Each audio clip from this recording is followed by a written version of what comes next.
Chinese बहू। Chinese देश में चाइना ने तो आतंक ही मचा रखा है।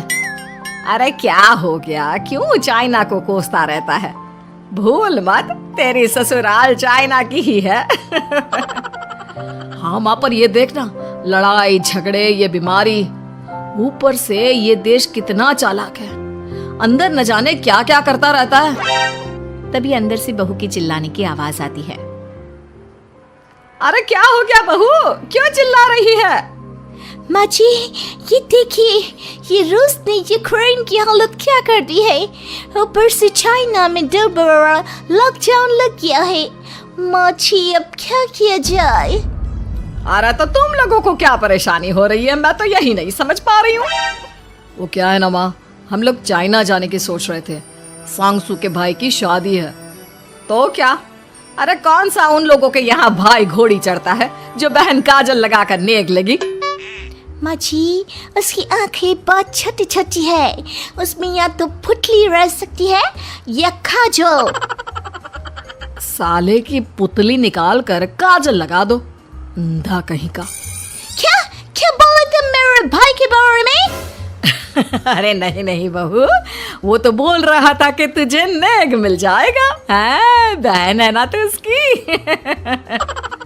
नहीं नहीं माँ जी, मैं सब समझती, ये मेरे भाई का मजाक बनाते रहते। कितना सीधा है मेरा भाई, बिल्कुल छिपकली जैसा। नहीं नहीं बहू, सीधा गाय जैसा होता है। सही पकड़े हैं माँ जी। हाँ, तो मेरे भाई की शादी है, मैं चाइना जरूर जाऊंगी। तभी एक पड़ोसन आ जाती है। अरे नहीं नहीं बहू, तू कहीं ना जा, हम लोगों का मन कैसे लगेगा तेरे बिना। ले बहू, तेरे भाई के लिए ये शॉल रख ले, हमारी तरफ से गिफ्ट कर देना। अरे सब कितने अच्छे हैं, मेरी चाइनीज बहू को कितने प्यार से तुम लोगों ने एक्सेप्ट कर लिया। सच में बड़ी भाग्यशाली हूँ मैं। कैसी बात कर रही है, ये तो हम लोगों के देश की एक खूबसूरती है कि हर किसी को दिल से अपना लेते हैं, बस वो भी दिल से हमें अपना समझे। कैसी बात कर रही है आंटी जी, मेरे लिए आप सब सासू माँ जैसी ही हैं। मुझे भारत बहुत अच्छा लगता है, ये सबसे अच्छा देश है, मेरा भारत महान। वैसे भी लड़के की शादी जहाँ होती है वो तो वहीं की हो जाती है ना। जीती रे बहू, सही बोल रही है। औरत तो होती ही पानी की तरह है, जो जहाँ जैसे रखे वैसी ही शेप ले लेती है। आंटी जी, ये थोड़ा सा ज्यादा हो गया, समझ नहीं आया। नो प्रॉब्लम, मैं चाय बना कर लाती हूँ। फिर क्या, वो दिन भी आ जाता है जब बेटे बहू को चाइना जाना पड़ता है। वहाँ जाकर बहू का भाई कहता है, मेरे बहन आ गए, मेरे बहन आ गए। मैंने सबको बोला कि सब हिंदी में बात करेंगे, नहीं तो बहन नाराज हो जाएगी। थैंक्स बॉय, हिंदी मेरी भाषा है, आप मुझे उसमें बात करना अच्छा लगता है। आपने जीजा जी से मिलो। ओ बहन, तुम अंदर चलो। सभी बहू को अंदर लेकर चले जाते हैं, लेकिन सांगसू का पति, वो तो बेचारा चाइना के ससुराल के आंगन में अकेला खड़ा रहता है। काफी देर तक जब कोई उसे नहीं पूछता तो वो माँ को घर पर फोन करता है। हाँ बेटा, पहुँच गए ना कुशल मंगल? हाँ माँ, लेकिन सांगसू पता नहीं कहाँ है, वो तो अंदर गई है, तब से बाहर आई ही नहीं। अरे कैसी बात कर रहा है, तो तू अंदर चला जा, तू बाहर क्यों है? अरे दामाद है तू वहाँ का, उन लोगों ने तुझे बिठाया, चाय पानी कुछ नहीं पूछा? नहीं ना माँ। तभी सामने से सांगसू आती है। क्यों आप अभी तक तैयार नहीं हुए?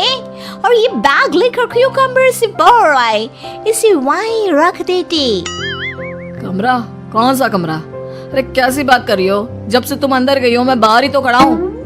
बहू को बहुत हैरानी होती है और गुस्सा भी आता है। तभी उसका भाई और माँ आ जाते हैं। और सांगसू, अंदर खाना लग गया है। पहले ये बताओ कि मेरे पति को किसी ने खाना या पानी क्यों नहीं पूछा? वो भारत से ससुराल पहली बार आया है, वो भी मेरे कहने पर।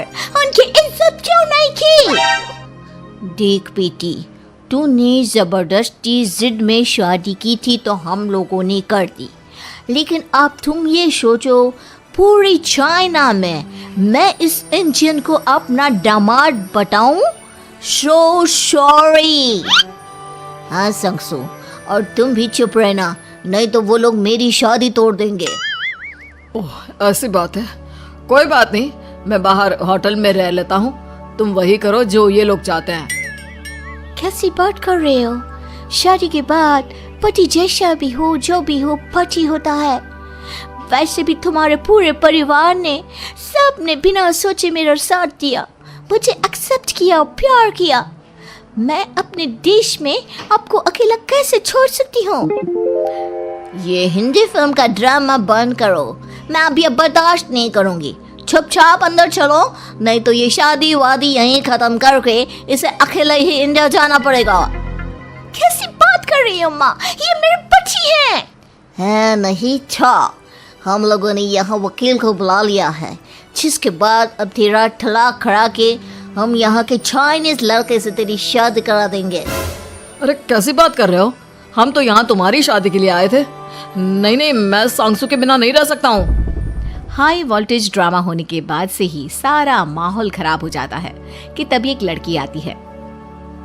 मैंने सारा इंतजाम कर दिया है, सांगसू की शादी का मंडप परसों लग जाएगा, तब तक इसके पति को कमरे में बंद कर देते हैं। सभी सांगसू के पति का हाथ बांधकर उसे कमरे में बंद कर देते हैं। ये क्या कानूनी है? आप लोग मेरे पति के साथ ऐसा नहीं कर सकते हैं। मैं किसी से शादी नहीं करूंगी, ये साफ बात है। पहले मैं अपनी शादी करूं, फिर तेरी भी शादी करवा दूंगा। सब कुछ तय हो जाता है, भाई की शादी हो जाती है। फिर वो दिन भी आ जाता है जब सांगसू की शादी वो लोग जबरदस्ती करने के लिए उसे मंडप पर ले जाते हैं। ऐसा मत करो, ये मेरी बीवी है। मैं किसी से शादी नहीं करूंगी।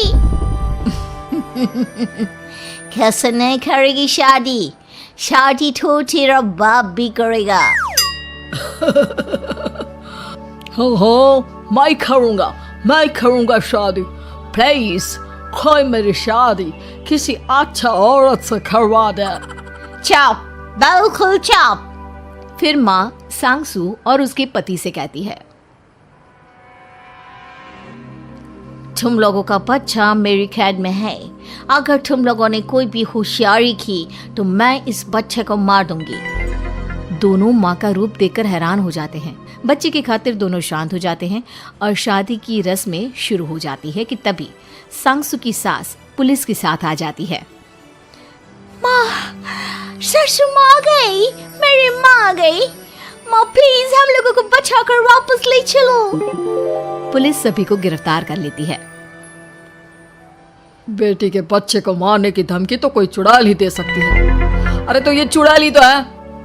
ये सही बोल रहे हैं, ये औरत किसी चुड़ैल से कम नहीं है। तभी उन लोगों का बच्चा भी आकर सांगसू के गले लग जाता है। माँ, तू सही समय पर आ गई, लेकिन तुझे कैसे पता चला कि यहाँ ये सब हो रहा है? बेटा, ये चाइनीज लोग ना होते ही धोखेबाज हैं। इन लोगों पर मुझे भरोसा नहीं था, इसलिए मैंने तेरे फोन को हमेशा के लिए मेरे फोन से अटैच कर दिया था, जिससे तेरे आसपास होने वाली सारी बात मैं सुनती रहूं। उस दिन भी मेरी तेरी बात हो रही थी तो तेरा फोन ऑन था, मैं सब समझ गई थी। मुझे माफ कर दो। नहीं, बिल्कुल नहीं। चलिए माँ जी, इंडिया वापस चलते हैं। आज के बाद मैं यहाँ कभी नहीं आऊंगी।